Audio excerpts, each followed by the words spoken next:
So, good morning, sir. I will be presenting my website called Finance Business. So, most of the elements na ginamit ko is di pa functional. So, we start with this part. So, digital banking. Dito mag-input si user ng amount kung magkano yung i-deposit or i-withdraw niya. So, mag-input tayo ng amount. So, yun. So, may kwan din siya, transaction history para malaman ni user kung ilan yung dineposit or winidraw. So, winidraw natin yung 100. Yun. So, balik tayo sa homepage. So, punta tayo sa market research. So, sa market research naman, ita-type ni user yung or tawag dito, input ni user yung mga market segment, target audience, competition analysis, and survey questions na point niyang input para sa customers niya or sa user. So, mag-input tayo ng market segment. For example is technology. Target audience natin, for example is mga IT students.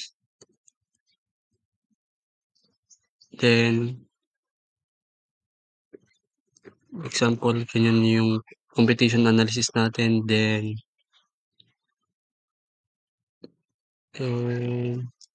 example, for example, ganyan.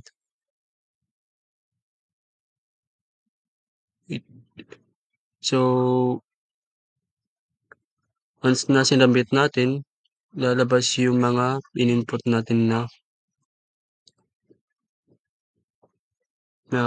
market segment, target audience, competition analysis, and survey questions.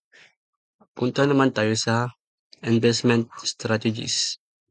Dito naman mag-input si user ng strategy name, risk level, time horizon, kung ilang years yung investment niya, and investment goals. Maglagay tayo ng group investing, for example. Investing.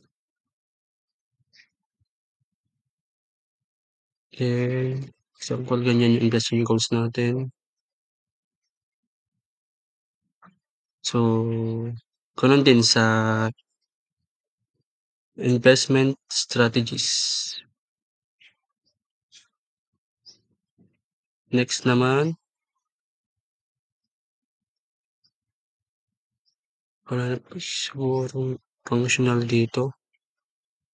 Pero dito sa top navigation bar is functional po yung Facebook. Ano pa? Twitter. And Instagram. Yun. Then, dito naman, mag-input si user ng request para sa financial consultation. Dito mag-input si user ng kanyang full name. Example, Eric. Then, email address. Then, example, ganyan yung financial inquiry. Financial inquiry subject natin. Then, ganyan yung i-kukuha nating request. So, mapupunta siya sa homepage. So, yun lamang po yung ating website. And thank you for listening.